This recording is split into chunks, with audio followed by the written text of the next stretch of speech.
Hello दोस्तों, स्वागत है आप सबका। आज हम 2006 में आई फिल्म परफ्यूम के ऊपर बात करेंगे। ये कहानी एक अलग ही कहानी है जिसमें एक लड़का एक अद्भुत सूंघने की शक्ति लेकर दुनिया में पैदा हुआ था और वो इस दुनिया का सबसे बेहतरीन परफ्यूम बनाता है जिसके लोग दीवाने हो गए थे।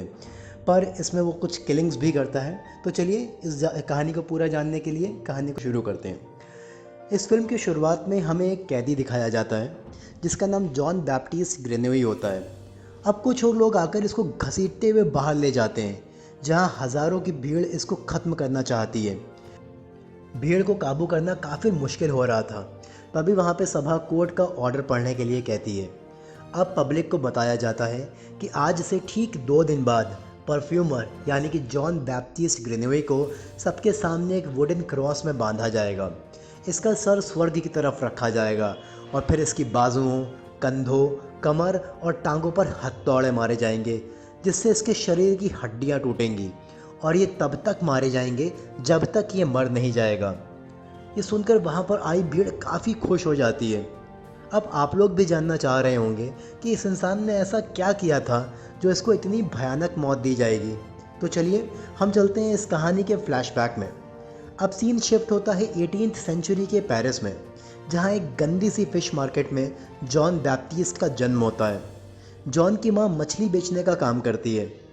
जॉन से पहले इसकी माँ के 4 बच्चे और हुए थे, पर वो सब के सब मरे हुए पैदा हुए थे और उसको आज भी यही लगता है कि उसका बच्चा मरा हुआ पैदा हुआ है, क्योंकि जॉन पैदा होने के बाद काफ़ी देर तक खामोश था। जॉन की माँ जॉन को साइड में गंदगी में कर देती है और सोचती है कि शाम में सारी गंदगी के साथ इसको भी नदी के किनारे फेंक देगी, जैसा कि उसने पहले भी 4 बच्चों के साथ किया होता है। पर जॉन तो कुछ अलग किस्मत लेकर पैदा हुआ था। वो तो दुनिया में कुछ अजूबा ही करने आया था। जॉन के पास एक ही बार में दूर दूर की चीज़ें सूंघने की शक्ति होती है। जॉन की माँ बाहर खड़े मछली बेच रही होती है। तभी जॉन आसपास की चीज़ों को सूंघता है, रोना शुरू कर देता है। जॉन के रोने की आवाज़ बाहर खड़े लोगों को सुनाई देती है। अब उनमें से एक औरत पर्दे के अंदर झांकती है तो उसे गंदगी में जॉन रोते हुए दिखाई देता है। वो लोग देखते हैं कि ये बिल्कुल न्यू बॉर्न है और इसकी माँ ने इसको मारने की कोशिश करी है। अब इस जो उसकी माँ को फांसी पर लटका दिया जाता है और जॉन को मैडम गैलार्ड के ऑर्फनेज में भेज दिया जाता है। मैडम गैलार्ड अपने ऑर्फनेज के बच्चों से काम करवा के और इन्हें बेचकर पैसे कमाती थी। जॉन को बाकी बच्चों के साथ रखा जाता है। जॉन काफ़ी खामोश सा होता है और तो इनमें से एक बच्चा उसकी सांस चेक करने के लिए अपनी उंगली उसकी नाक के करीब लेकर जाता है। वो इस बच्चे की उंगली पकड़ लेता है जिससे ये सारे के सारे बच्चे सरप्राइज़ हो जाते हैं। जॉन अब रोना चालू कर देता है और ये बच्चे उसे जान से मारना चाहते हैं ताकि इनकी जगह इनसे ना छीनी जाए। ये उसको तकिए में दबाकर मार रहे होते हैं, पर तभी मैडम गैलार्ड अंदर से आ जाती हैं और इन सबको डंडे मारने लगती हैं। जॉन अब धीरे धीरे बड़ा होता है, पर यह काफ़ी बच्चों से डिफरेंट होता है। ये अपनी आसपास की दूर दूर तक की चीज़ों को सूंघता है और उन पर कॉन्सेंट्रेट करता है। अब कुछ साल ऐसे ही बीत जाते हैं और जब जॉन 13 साल का हो जाता है तो मैडम गैलार्ड इसे एक जानवरों की खाल के व्यापारी के हाथ में 7 फ्रैंक में बेच देती हैं, पर ये पैसे उसकी जान पर भारी पड़ते हैं। जॉन को बेचने के बाद ही गैलार्ड का मर्डर करके उससे वो सारे पैसे लूट लिए जाते हैं। जॉन का मालिक उससे काफ़ी सालों तक घंटों घंटों काम करवाता है और एक दिन उससे खुश होकर खाल पहुंचाने के लिए अपने साथ मेन शहर में ले जाता है। जॉन आज पहली बार शहर के बीचों बीच आया था और आज वो यहाँ पे तरह तरह की खुशबुओं और बदबुओं को महसूस कर रहा होता है। खाल देने के बाद उसको एक काफ़ी अच्छी महक आती है और ये महक पास की परफ्यूम की दुकान से आ रही होती है। जॉन अब उस परफ्यूम शॉप के बाहर पहुंच जाता है और उस दुकानदार को अमोर एंड साइकी परफ्यूम के साथ देखता है। ये परफ्यूम उस ज़माने में सबसे बेस्ट परफ्यूम होता था। अब जॉन को एक अलग ही महक आती है और ये महक पास में फल बेच रही एक खूबसूरत लड़की की होती है। जॉन उसको सूंघते हुए उसके पास चला जाता है। वो लड़की एकदम से जॉन को करीब देखकर घबरा जाती है, पर जॉन की हालत देखकर उसको वो कुछ फल खाने को देती है। जॉन अब उस लड़की का हाथ पकड़कर सूंघने लगता है। वो लड़की अब बिल्कुल घबरा जाती है और वहाँ से भाग जाती है। जॉन लेकिन उस लड़की के आने वाली खुशबू का दीवाना हो चुका था और वो सूंघते सूंघते उस लड़की के घर तक पहुँच जाता है। यहाँ वो लड़की बैठी होती है और जॉन उसके पीछे जाकर उसकी खुशबू फील करने लगता है, पर अचानक वो लड़की जॉन को देखती है और डर कर चिल्लाने लगती है। बाहर खड़े और दो लोगों को देख जॉन काफ़ी डर जाता है और उस लड़की का मुंह दबाने लगता है। और थोड़ी देर बाद जब लोग वहाँ से चले जाते हैं तो जॉन उसके मुंह से हाथ हटाता है, पर तब तक वो लड़की मर चुकी थी। ये देखकर जॉन को काफ़ी अफसोस होता है। थोड़ी देर में उस लड़की के शरीर से आने वाली खुशबू भी ख़त्म हो जाती है और जॉन ये समझ ही नहीं पाता है कि आखिर खुशबू कहाँ चली गई है। अब सीन शिफ्ट होता है इसी शहर में एक परफ्यूमर बाल्डीनी पर, जो एक ज़माने में शहर का सबसे अच्छा परफ्यूमर था और उसकी दुकान सबसे अच्छी चलती थी। पर आजकल आलम यह है कि वो इस शहर का बेस्ट परफ्यूम आमोर एंड साइकी, जिसे एक दूसरे परफ्यूमर ने बनाया होता है, उसकी कॉपी करने की कोशिश कर रहा होता है। बाल्दीनी बहुत कोशिश करता है पर वो इस परफ्यूम का फॉर्मूला नहीं समझ पाता। इसके बाद यहाँ पर जॉन की एंट्री होती है। वो दरअसल बाल्दीनी के घर बकरी की खाल की डिलीवरी देने आया होता है। जॉन बाल्दीनी के लैब में आ रही सारे परफ्यूम्स की खुशबुओं को सूंघता है और बाल्दीनी के पास से आ रही आमोर एंड साइकी परफ्यूम को भी सूंघता है और वो समझ जाता है ये वही खुशबू है जो उसको उस दुकान के बाहर आ रही थी। जॉन कहता है कि मैं आपके लिए आमोर एंड साइकी परफ्यूम बना सकता हूँ। बाल्दीनी को इस बात पर हंसी आ जाती है और वो उसका मजाक बनाता है, क्योंकि जॉन देखने में बिल्कुल नौसिखिया सा लग रहा था और बाल्दीनी इस फील्ड में काफ़ी एक्सपीरियंस था। बाल्दीनी कहता है कि तुम्हें क्या पता होगा कि किस परफ्यूम में क्या फॉर्मूला है, तुम क्या परफ्यूम बनाओगे। जॉन वहाँ पर पड़े सारे परफ्यूम्स और बाकी इंग्रेडिएंट्स को उठाता है और कहता है कि मुझे फॉर्मूला नहीं आता, पर मैं आपको आमोर एंड साइकी परफ्यूम बनाकर दिखा सकता हूँ। बाल्दीनी जॉन का कॉन्फिडेंस देखकर उसको एक मौका देता है और जॉन वाकई इसे कर दिखाता है। बाल्दीनी यहाँ पर हैरान हो जाता है। जॉन कहता है कि आमोर और साइकी से भी अच्छा परफ्यूम मैं आपको बनाकर दे सकता हूँ, और वो वहाँ पड़े एसेंशियल ऑयल्स और बाकी चीज़ें उठाकर इससे भी अच्छा परफ्यूम तैयार करके बाल्दीनी को दिखाता है। पर बाल्दीनी उसको सूंघे बिना ही उसको यहाँ से जाने के लिए कहता है। दरअसल बाल्दीनी को आज अपने ऊपर ही शर्म सी आ रही थी। जॉन जाते जाते बाल्दीनी से कहता है कि मैं चाहता हूँ कि मैं आपके लिए काम करूँ। बाल्दीनी कहता है कि मैं सोच कर बताऊँगा। जॉन के चले जाने के बाद बाल्दीनी वो परफ्यूम सूंघता है और उसको अपने पहले प्यार की दुनिया में खो जाता है। इसके अगले ही दिन बाल्दीनी जॉन को उस खाल के व्यापारी से ख़रीद लेता है और आज ही इस खाल के व्यापारी की भी मौत हो जाती है। जॉन की वजह से बाल्दीनी को वही पुराना क्रेज़ लौट आता है और इसके परफ्यूम पूरे पेरिस में धड़ाधड़ बिकने लगते हैं। बाल्दीनी जॉन को परफ्यूम बनाने का तरीका सिखाता है। वो कहता है कि हर परफ्यूम को बनाने के 3 सेट होते हैं और इन तीनों सेट में 4-4 बॉटल्स होती हैं।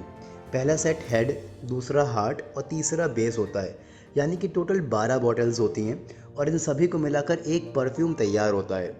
बाल्दीनी आगे कहता है कि पुराने समय के इजिप्टवासी ये मानते थे कि एक बढ़िया परफ्यूम 13 तरह की खुशबुओं से मिलकर बनता है।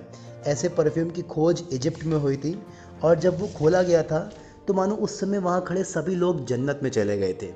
वो आगे बताता है कि 12 खुशबुओं को तो आसानी से पहचाना जा सकता है, पर अगर कोई 13वीं खुशबू बना ले तो वो एक लेजेंड होगा। जॉन को उसकी बात यहाँ पर असर कर जाती है और वो बाल्दीनी से कहता है कि आप मुझे खुशबू को हमेशा के लिए बरकरार रखने का तरीका बता दीजिए, मैं इसके बदले आपको इस दुनिया का बेस्ट परफ्यूम बना कर दूंगा। अब बाल्दीनी 10,000 गुलाब के फूलों को अपनी मशीन में डालकर डिस्टिल मेथड को यूज़ करके एसेंशियल ऑयल बनाने का तरीका सिखाता है। वो ग्रास सिटी के बारे में भी बताता है कि वो क्या शहर है और कोई भी आदमी अपने आप को एक परफेक्ट परफ्यूमर तब तक नहीं बोल सकता जब तक वो ग्रास की हवाओं को फील ना कर ले। अब एक दिन बाल्दीनी को सोते हुए शोर सुनाई देता है और जब वो जाकर देखता है तो जॉन रो रहा होता है। बाल्दीनी के पूछने पर जॉन उसे झूठा होने का इल्ज़ाम लगाता है और कहता है कि आपने मुझे बताया था कि किसी भी चीज़ की खुशबू बनाई जा सकती है। ये लीजिए गिलास, इसमें कोई खुशबू नहीं है। ये लीजिए कॉपर, इसमें कोई खुशबू नहीं है। इसके बाद बाल्दीनी मशीन के अंदर अपनी बिल्ली को देखता है जिसे जॉन ने खुशबू को स्टोर करने के लिए डाला होता है, और वो उसको देखते ही शॉक्ड हो जाता है और जॉन के ऊपर काफ़ी चिल्लाने लगता है। बाल्दीनी कहता है कि वो बिल्ली को तो क्या, अपनी और उसकी खुशबू भी बॉटल में नहीं निकाल सकता। ये सुनकर जॉन बेहोश होकर गिर पड़ता है। जॉन काफ़ी बीमार हो जाता है। बाल्दीनी जॉन की हालत देखकर घबरा जाता है। तभी जॉन अपनी अधमरी हालत में उससे डिस्टिल मेथड के अलावा महक को परमानेंटली स्टोर करने का तरीका पूछता है। बाल्दीनी अब उसे जानवरों की चमड़ी से खुशबू निकालने का तरीका बताता है, पर वो कहता है कि उसे इसकी पूरी जानकारी नहीं है। इसके बाद जॉन बाल्दीनी को लगभग 100 नए परफ्यूम का फॉर्मूला देकर ग्रास के लिए निकल जाता है। जॉन अपने फॉर्मूले के बदले बाल्दिनी से जर्नी पेपर्स मांगता है जिससे वो ग्रास में एंटर हो पाए और काम कर सके। बाल्दिनी के लिए एक बड़ी डील होती है और वो फॉर्मूले लेकर बहुत खुश होता है, पर उसे क्या पता था कि जॉन के जाते ही उसकी मौत हो जाएगी, और वही होता है, बाल्दिनी की उसी दिन डेथ हो जाती है। दूसरी तरफ जॉन अब एक फ्री बर्ड था। अब वो किसी का भी गुलाम नहीं था। आज ज़िंदगी में वो पहली बार आज़ाद था। जॉन को ग्रास जाने के लिए दो रास्ते दिखाई देते हैं, एक गांव से होकर और दूसरा पहाड़ी इलाके से होकर। जॉन पहाड़ों वाला रास्ता चुनता है क्योंकि उसको आज एक फ्रीडम का एन्जॉयमेंट करना है। अब रास्ते में पहाड़ों के बीच उसे एक गुफा मिलती है जिसमें वो सुकून की नींद लेता है और लगभग 2 दिन वहीं गुजारता है। जॉन यहाँ अपने आप को स्मेल करने की कोशिश करता है और उसे कोई स्मेल नहीं आती है। अब वो अपने आप को एक गिरी हुई नज़र से देखता है कि उसके पास उसकी कोई स्मेल ही नहीं है। अब अगली सुबह वो वहाँ से अपने सफ़र पर आगे बढ़ता है और सोचता है कि वो दुनिया को दिखाएगा कि वो कुछ ना कुछ तो ज़रूर है। अब रास्ते में जॉन को एक स्मेल आती है और ये ठीक वैसी ही होती है जैसी उस फल बेचने वाली लड़की से आ रही थी। फिलहाल ये स्मेल पास में घोड़ा गाड़ी पर जा रही एक बेहद ही खूबसूरत लड़की लॉरा की होती है। जॉन उसका पीछा करता है और पीछा करते हुए ग्रास के अंदर एंटर हो जाता है। जॉन लॉरा का पीछा करते हुए उसके बंगले तक चला जाता है। लॉरा दरअसल ग्रास के एक बड़े व्यापारी रिचिस की बेटी होती है। लॉरा अपनी खूबसूरती के लिए पूरे ग्रास शहर में फेमस होती है। अब जल्दी जॉन ग्रास शहर में मैडम आर्नोल्फी के अंडर में परफ्यूम बनाने का काम शुरू कर देता है। जॉन यहाँ पर सब लोगों के बीच सबसे अच्छा काम करता है और मैडम आर्नोल्फी भी उससे बहुत खुश होती हैं। पर मैडम का हस्बैंड ड्रॉट उसको हमेशा प्रताड़ित करता है। जॉन इन दोनों की देखरेख में जानवरों की चमड़ी से खुशबू निकालने के 2 तरीके सीखता है, और पहला तरीका वो अपने साथ ही काम करने वाली लड़की पर आजमाता है। जॉन उसे अकेला पाकर मार देता है और उसकी डेड बॉडी को एक बड़े टैंक में जानवरों की चर्बी के साथ उबालता है, लेकिन इसमें उसको नाकामयाबी हासिल होती है। अब जॉन यहाँ पर एक दूसरा तरीका एक तवायफ के ऊपर अपनाता है, जिसमें वो जानवरों की चमड़ी का इस्तेमाल एक कपड़े के लेप के ज़रिए करता है, लेकिन वो तवायफ घबरा जाती है और वहाँ से जाने लगती है। पर अब जॉन उसे मार देता है। जॉन उसके बाल काटकर उसके डेड बॉडी को जानवर की चर्बी वाले कपड़े में लपेटता है और फिर उस कपड़े से फ़ैट निकालकर बाल्दिनी के सिखाए डिस्टिल मेथड से खुशबू निकालने में कामयाब हो जाता है, जिससे वो उस तवायफ के पालतू कुत्ते पर चेक करता है। और अब इस तरह से एक लेजेंड और एक कातिल का जन्म होता है जो लोगों को मारकर उनकी खुशबू को स्टोर कर सकता है। अब जॉन बाल्दिनी की बात को ध्यान में रखकर 13 बॉटल्स का सेट तैयार करता है, यानी तवायफ की तरह वो हर एक बॉटल के लिए एक लड़की से परफ्यूम बनाएगा। इसके बाद एक दिन वो लॉरा की बर्थडे पार्टी में जाता है, जहाँ काफ़ी लड़के लड़कियाँ आपस में हाइड एंड सीक खेल रहे होते हैं।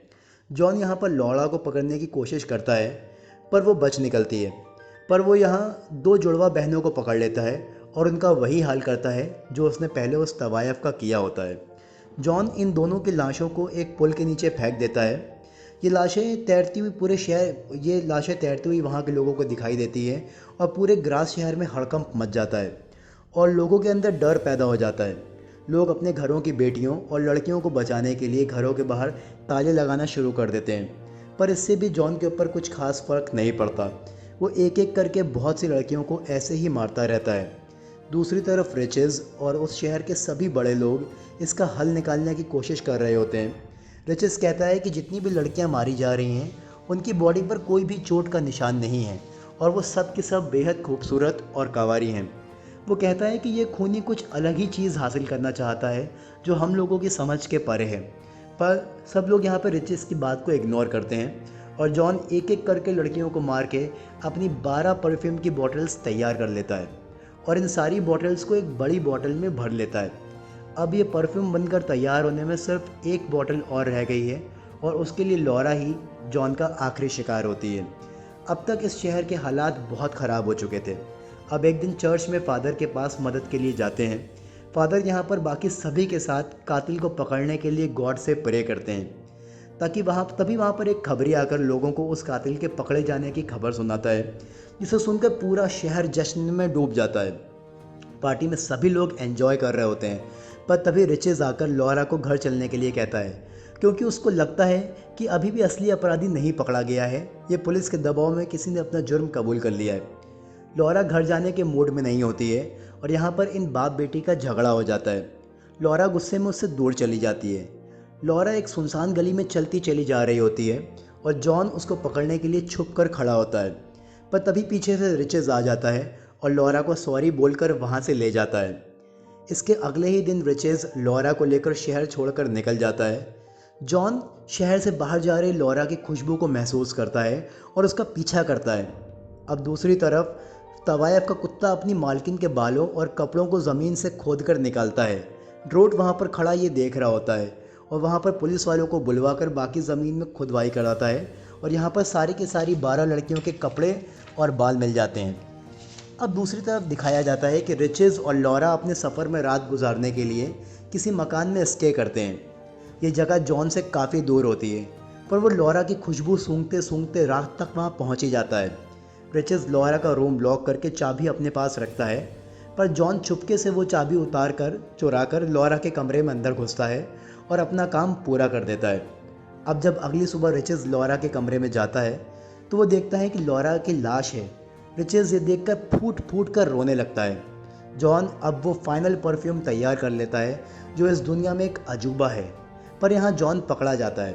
अब कहानी फ्लैशबैक से वापस आती है और 2 दिन बाद दिखाया जाता है कि लोगों का एक बड़ा समूह उसकी मौत देखने के लिए इकट्ठा खड़ा होता है। जॉन को अब सबके बीच में लाया जाता है। वो एक राजकुमार की तरह तैयार होकर आता है। जॉन ने अपने ऊपर वो परफ्यूम लगाया होता है और जल्लाद की तरफ आगे बढ़ता है।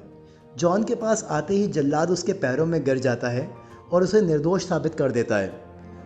अब जॉन परफ्यूम एक रुमाल पर लगाकर हवा में लहराता है, जिससे वहाँ खड़े सभी लोग मदहोश हो जाते हैं और जन्नत का एहसास होता है। वो सब के सब जॉन को फरिश्ता कहकर पुकारने लगते हैं। लोगों में पहली बार उसके प्रति इतना आदर और सम्मान देखकर वो अहंकार से भर उठता है और अपने आप को मसीहा समझने लगता है। जॉन अब अपने रुमाल को लोगों के बीच फेंक देता है और कुछ ही पल में वहाँ खड़े सभी लोग, उनमें क्या छोटा क्या बड़ा, क्या काला क्या गोरा, क्या अमीर क्या गरीब, सब बातें भूलकर एक दूसरे से प्यार करने लगते हैं। अब सामने ये सब होता देख जॉन को आज पहली बार मालूम चलता है कि प्यार क्या होता है। जॉन को अब उस फल वाली लड़की की याद आती है कि काश अगर उसने उसे ना मारा होता और उसको इसी तरह प्यार करता तो वो उस लड़की और इसकी महक को सदा के लिए अपना बना सकता था। ये सब सोचकर जॉन की आंखों में आंसू आ जाते हैं। तभी रिचेज वहाँ पर तलवार लेकर जॉन की तरफ आगे बढ़ता है। वो कहता है तुम बाकी सबको तो बेवकूफ़ बना सकते हो पर मुझे नहीं। पर जॉन के पास आते ही उसकी महक को सूंघकर वो भी अपने कंट्रोल में नहीं होता और जॉन से माफ़ी मांगने लगता है। जॉन को अपनी गलती का एहसास हो जाता है और वो वहाँ से चला जाता है। अब कुछ घंटों बाद वहाँ पर पड़े सभी लोग होश में आते हैं और अपने आप को ऐसी गंदी हालत में देखकर अपने आप में शर्म से डूब जाते हैं। उसी दिन शहर की सभा लड़कियों के कत्ल के जुर्म में ड्रॉट को दोषी मानते हुए फांसी की सज़ा सुनाती है, क्योंकि लड़कियों के कपड़े और बाल ड्रॉट के घर के पीछे ही मिले थे। पुलिस की काफ़ी घंटों की यातनाओं को सहते हुए ड्रॉट ने भी अपना गुनाह कबूल कर लिया था। अब हम देखते हैं कि जॉन पेरिस की उसी बदबूदार फिश मार्केट में पहुंच जाता है जहां वो पैदा हुआ था। यहाँ जॉन उस बॉटल का सारा परफ्यूम अपने ऊपर उड़ेल लेता है, जिसकी महक से मोहित होकर वहाँ बैठे लोग उसकी तरफ आकर्षित हो उठते हैं और महक के नशे में एक एक कर उस पर झपट पड़ते हैं। ये लोग जॉन का एक एक अंग नोच डालते हैं और कुछ ही देर में जॉन का इस दुनिया से नामो निशान मिट जाता है। अब अगली सुबह वहाँ पर दोबारा से फिश मार्केट लगती है और इस परफ्यूम की बोतल में से आखिरी बूंद टपकती है और इसी के साथ इस फिल्म की कहानी यहीं पर ख़त्म होती है। आपको इस फिल्म की कहानी कैसी लगी ये आप हमें कमेंट करके बताइए और हमारे चैनल को लाइक करिए, सब्सक्राइब करिए, शेयर करिए ताकि इसी तरह के और वीडियोस हम और बनाते रहें। फिर मिलते हैं आपसे अगली वीडियो में, तब तक के लिए गुड बाय।